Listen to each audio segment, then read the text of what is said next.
Hi, I'm Janelle. I live in Pennsylvania with my single dad and older brother. Please like and subscribe. Growing up, my brother Mason and I were total besties. He was only a year older than me, so we always had tons in common. We could play board games and kickball without going easy on each other. And at night, Mason and I would talk for hours in bed. Dad was kind of confused by how we were with each other. Kids, you guys can fight every once in a while like a normal brother and sister, right? But Mason and I were inseparable. There was just one problem. Dad totally favored me over Mason. He went to all of my school plays and sports games in elementary school and was the loudest cheerleader in the crowd. Watch out, everybody. That's my girl there. But for some reason, Dad was always picking on my brother. Apparently, every little thing Mason did was wrong. Don't put syrup on your eggs. Eat breakfast like a normal person. Cut it out with the video games. A boy like you should be playing more sports. Build a little more muscle.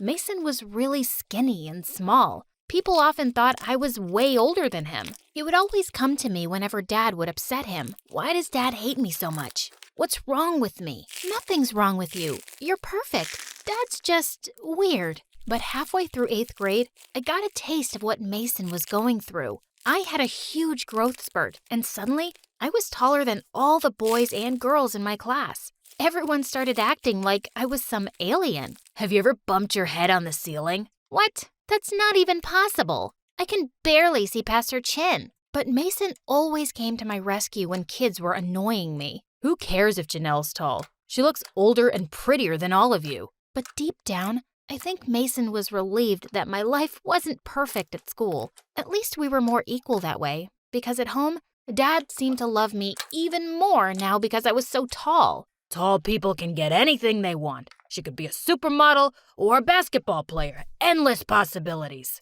But then one day in 8th grade, a girl made a comment that made Mason snap in half. Her name was Alyssa, and she was new in my class. Alyssa was also a child gymnast who'd competed all across the country. Janelle, are you this kid's babysitter?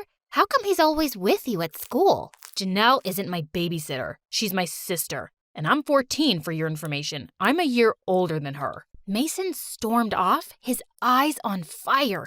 I hated being called Mason's babysitter too. But why did he care so much? That night, I noticed Mason scribbling away in a notebook after dinner, not looking up once while we watched TV together. Mason, what are you writing? Nothing. Don't look. But I couldn't stop wondering what Mason was hiding from me, and if he was okay. So after he was asleep, I crept into his room and reached for his notebook, and I couldn't believe my eyes. Mason had written tons of love poems for Alyssa. They were beautiful. I had to convince him to show them to her. Alyssa needed to know how sweet my brother was. But the next day, I found him in a corner of the playground, wrestling a bunch of guys while some kids cheered from the sides. Mason, what are you doing? We're having a wrestling match. Suddenly, I spotted Alyssa among the crowd. Was this how Mason was trying to impress her? And he was just getting his butt beaten. Hey, Mason, how about you wrestle your sister? Yeah, come on, Mason. Let's wrestle. Mason didn't look too happy about it, but I planned to make him win. 10 seconds into the match, he suddenly tripped over my shoe. He fell face first onto the ground, and it looked like I'd won instantly.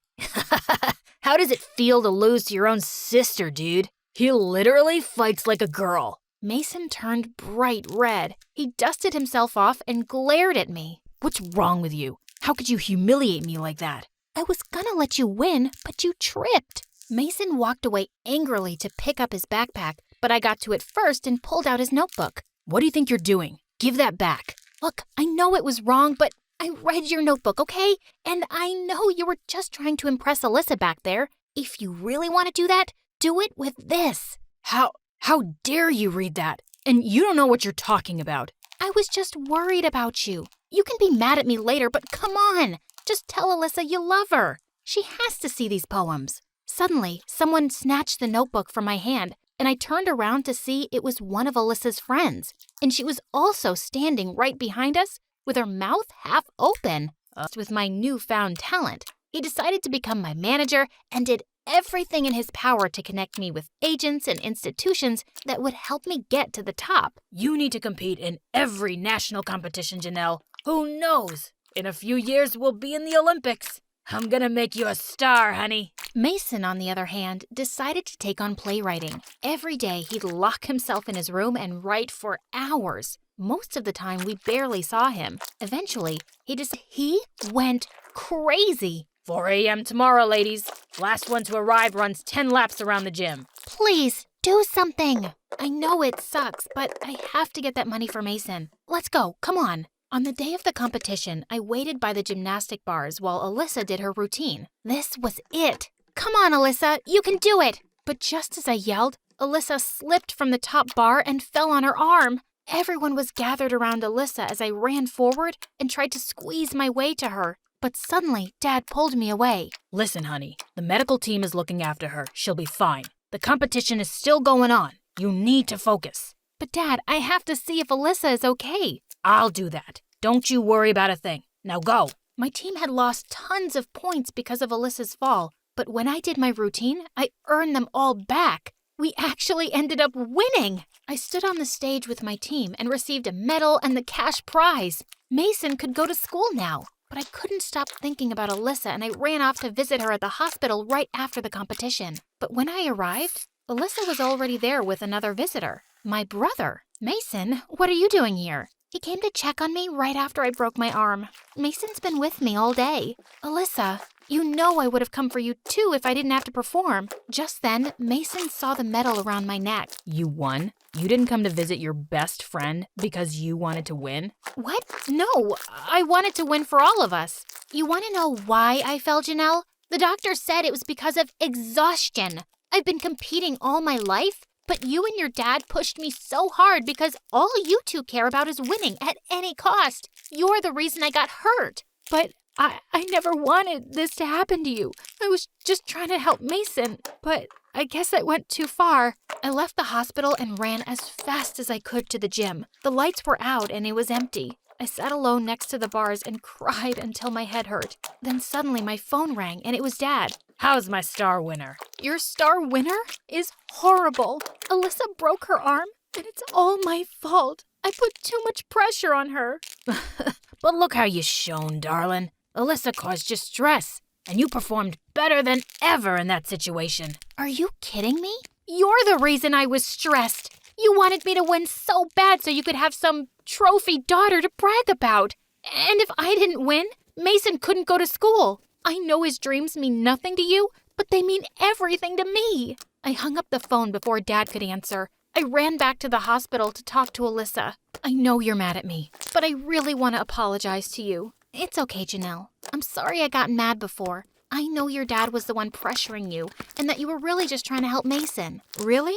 Yep, really. Also, Mason gave me a few presents when he was here with me at the hospital. I looked down to see pages from Mason's notebook, all those poems he'd written for Alyssa ages ago. Mason told me he was really mad at you that day. You shouldn't have read his poems, but I guess your advice stuck with him, and he finally decided to show them to me. And I'm so glad he did. I reached over Alyssa's bed and hugged her. And you guessed it, Mason finally won Alyssa over, and they were an item. And just a month later, Alyssa was fully recovered and back doing gymnastics. But I still had to take care of some unfinished business. Dad, just so you know, I'm not talking to you until you apologize for everything. Settle down, honey. I'll make it up to you. How about giving Mason money for school? That's how you can make it up to me. Why? You're already doing that. You're the dad. You're supposed to be paying for my college, not Janelle. I'm not paying for that hippie school. End of story. I'm not talking to you then.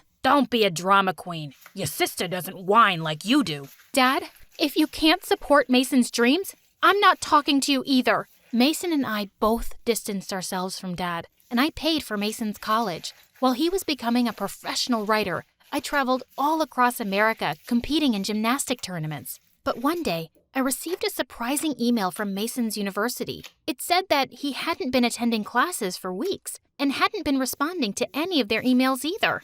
That was strange. I spoke to him every other day, but when I asked him, he gave me some really shocking news. Janelle, Dad's really sick. I've been really busy taking care of him, so I couldn't go to university. I didn't want to worry you, but I think you should come and see him. I flew home that night and went straight to Dad's place. I found him in bed, looking really weak. Dad, what happened? Are you okay? Oh, Janelle, you're here. And yeah, I'm okay. I'm so happy to see you. Mason has been taking real good care of me. He really has, Dad. He's missed some really important stuff at universities just so he could be with you. No, I just did what I had to do. He's my dad. You know, Mason, I've been thinking about some things for a while, and I'm really sorry I was so hard on you. I was only trying to push you to be the best, but I didn't have to. You were always a great kid. Thanks for apologizing, Dad. It really means a lot to me. And me too. I'm so glad you finally see how great Mason is, Dad. You two always looked out for each other, didn't you? I love you kids. We love you too, Dad. And Janelle, I know I don't say it as much as I used to, but you're my best friend, and I love you. I love you too.